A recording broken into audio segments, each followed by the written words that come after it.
এটাতে তাহলে কি কাকা আপনার বীজটা রাখা আছে? হ্যাঁ, এই যে পড়ছে হাতে যেটা দেখছি এটা কি বাঁধাকপির বীজ আছে? হ্যাঁ, এটা বাঁধাকপির বীজ। এটা গ্রীষ্মকালীন বাঁধাকপি, তাই তো? গ্রীষ্মকালীন বাঁধাকপি। তো কপিটা সম্পূর্ণ হারভেস্টিং হবে, সেক্ষেত্রে আপনার বিঘা প্রতি আপনার নিট প্রফিট কতটুকু আসতে পারে? 1 লাখ টাকা। 1 লক্ষ টাকা সম্ভব ইনকাম? তাহলে আপনারা বুঝতে পারছেন যে মাত্র 10,000 টাকা খরচা করে কিন্তু 1 লক্ষ টাকা প্রফিট সম্ভব। আসসালামু আলাইকুম সুপ্রিয় দর্শক মণ্ডলী, কেমন আছেন আপনারা? দেশ ও দেশের বাইরে যে যেখান থেকে আজকের এই প্রতিবেদনটি দেখছেন সকলকে জানাই আশার আলো গার্ডেনিং চ্যানেলের পক্ষ থেকে স্বাগত। গ্রীষ্মকালীন বাঁধাকপি নিয়ে একটা প্রতিবেদন। গ্রীষ্মকালীন বাঁধাকপি সত্যিই লাভজনক, অবশ্যই আপনারাও সেটা জানেন। তো সম্পূর্ণ বিষয়টা আপনাদের সঙ্গে শেয়ার করব। এখন বিশেষ করে চারা তৈরি করা হচ্ছে, তো কীভাবে কি চারা তৈরি করছেন বা বাঁধাকপিটা কেন গ্রীষ্মকালে উনি চাষ করছেন, সম্পূর্ণ বিষয়টা থাকবে। ভিডিওটি স্কিপ না করে সম্পূর্ণ দেখার চেষ্টা করবেন। আপনাদের সঙ্গে পরিচয় করে দিচ্ছি। তো কাকা কেমন আছেন আপনি? খুব ভালো আছে।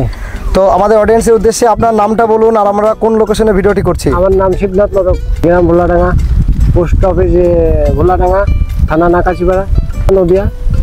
তো আপনি এই যে যেটা দিচ্ছেন আপনার হাতে যেটা দেখছি এটা কি বাঁধাকপির বীজ আছে? হ্যাঁ, এটা বাঁধাকপির বীজ। এটা গ্রীষ্মকালীন বাঁধাকপি, তাই তো? গ্রীষ্মকালীন বাঁধাকপি। তো এই চাষের সঙ্গে কতদিন যুক্ত আছেন? অনেক দিন। তাই মানে দীর্ঘদিন থেকে এই চাষটা করছেন।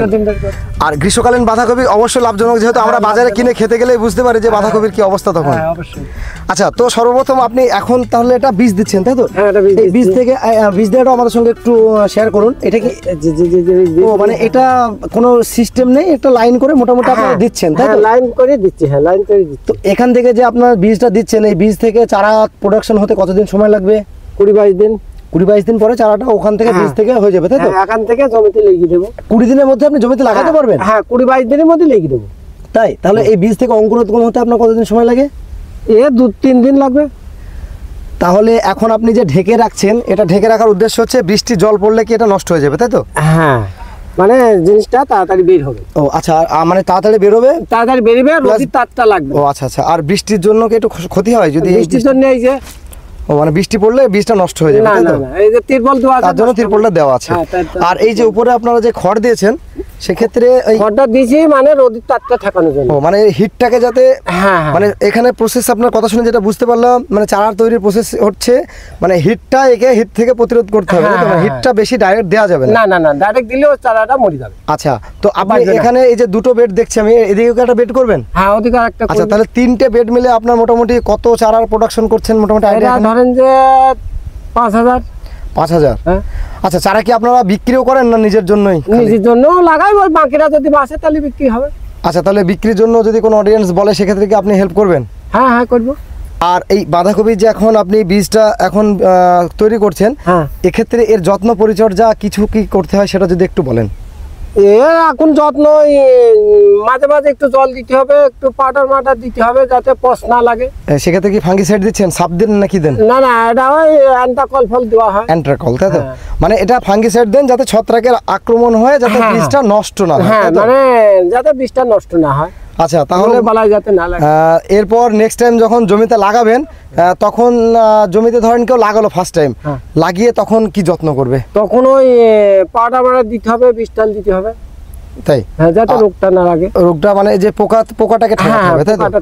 আর এই যে বাঁধাকপিটা আপনি এখন করছেন, এটা মোটামুটি আপনাদের হারভেস্টিং যখন ফুল কমপ্লিট হবে তখন কি মাসে এটা ওঠানো হবে? এটা ধরেন যে আপনার 60-62 দিন হয়ে যাবে।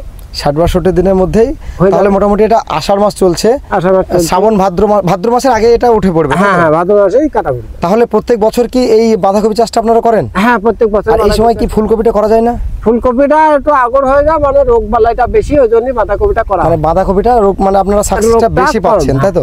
সর্বপ্রথম যদি কেউ বাঁধাকপি চাষ করতে যায়, সেক্ষেত্রে আপনার 1 বিঘা জমিতে লাগানো থেকে নিয়ে মানে ফল যখন বাঁধাকপি, বিশেষ করে যখন বাঁধাকপি হারভেস্টিং হবে সেই পর্যন্ত বিঘা প্রতি মোটামুটি খরচাটা কত আসতে পারে? খরচা ধরেন 10,000 টাকা। 10,000 টাকা একদম মানে লাগানো থেকে একদম লাগানো পর্যন্ত, কাটা পর্যন্ত। আচ্ছা, কাটা পর্যন্ত 10,000-এ কমপ্লিট? হ্যাঁ, কমপ্লিট। আচ্ছা, আর মোটামুটি সেই সময় আপনারা তো প্রতি বছর চাষ করেন, গত বছর দামটা কেমন পেয়েছিলেন? গত বছর আগরটা দাম ভালো পাইছিলাম, কিন্তু পরে দামটা কম। আচ্ছা, আপনার এটা কি জাতের কপি আছে সেটাকে একটু যদি বলেন। এটা হচ্ছে আপনার রামধারী। তো এটা কি আপনারা আপনাদের এই লোকাল দোকান থেকে সংগ্রহ করেন না বীজটা বাইরে কোথা থেকে কালেক্ট করেন? বীজ আমাদের নাকাশিপাড়া বেথা থেকে নিচ্ছি। আচ্ছা, এখান থেকে বীজটা কি ভালো পান আপনারা? মোটামুটি খারাপ দেয় না। ও, মোটামুটি এখান থেকে আপনারা প্রতি বছর এই বীজটা চাষ করেন? হ্যাঁ, এটাই আমার জানা আছে, এটাই করি। আচ্ছা, তাহলে মোটামুটি 10 থেকে 15,000 টাকা হাইস্ট খরচা হতে পারে বিঘা প্রতি, তাই তো? অত হবে না, এই মোটামুটি 10-11 হাইস্ট, মোটামুটি হাইস্ট 10ই ধরে রাখলাম। তো 10,000 টাকা যদি খরচা করছেন, তো সেক্ষেত্রে তখন যখন কপিটা আপনাদের হারভেস্টিং হয়, তখন কি আপনারা কিলো হিসাবে বিক্রি করেন না পিস হিসাবে বিক্রি করেন? এটা কিলো হিসাবে। কিলো হিসাবে, তাই তো? গতবার কত টাকা কিলো দাম পেয়েছিলেন? গতবার পাইছিলাম 25-30। 25 টাকা 30 টাকা কিলো। হ্যাঁ। আর এই যে কপিগুলো আপনাদের একটা কপি কত কিলো করে ওয়েট হয় মোটামুটি? এখন বেশি হবে না, 1 কেজি করে হবে। 1 কিলো করে, তাই তো? 1 বিঘে জমি থেকে যখন কপিটা সম্পূর্ণ হারভেস্টিং হবে, সেক্ষেত্রে আপনার বিঘা প্রতি আপনার নেট প্রফিট কতটুকু আসতে পারে? 1 লাখ টাকা। 1 লক্ষ টাকা সম্ভব ইনকাম? তাহলে আপনারা বুঝতে পারছেন যে মাত্র 10,000 টাকা খরচা করে কিন্তু 1 লক্ষ টাকা প্রফিট সম্ভব। গতবার কি আপনারা এই রেশিওতে পেয়েছিলেন? তাহলে এবারও আশা রাখছি যাতে আপনারা ন্যায্য দামটা পান, যাতে আপনারা যেহেতু অনেক কষ্ট করে দেখেন এখন প্রচণ্ড গরম, এই গরমে কিন্তু কাকা বীজগুলো দিচ্ছে যাতে করে চারাটা তৈরি করা যায়। তো এতটা কষ্ট করার পরেও যখন মানে ফসলের ন্যায্য দাম কৃষক পায় না, তখন কিন্তু একটা খুবই মানে খারাপ লাগে। হ্যাঁ হ্যাঁ, খারাপ লাগে, সেটা কিছু করার থাকে না। যাই হোক, আমরাও আশা রাখবো কাকা নেক্সট টাইম যেন এখান থেকে সাকসেস পাই। তো আজকের ভিডিওটি কেমন লাগলো অবশ্যই কমেন্টে জানাবেন। ভিডিওটি ভালো লাগলে অবশ্যই একটি লাইক করবেন।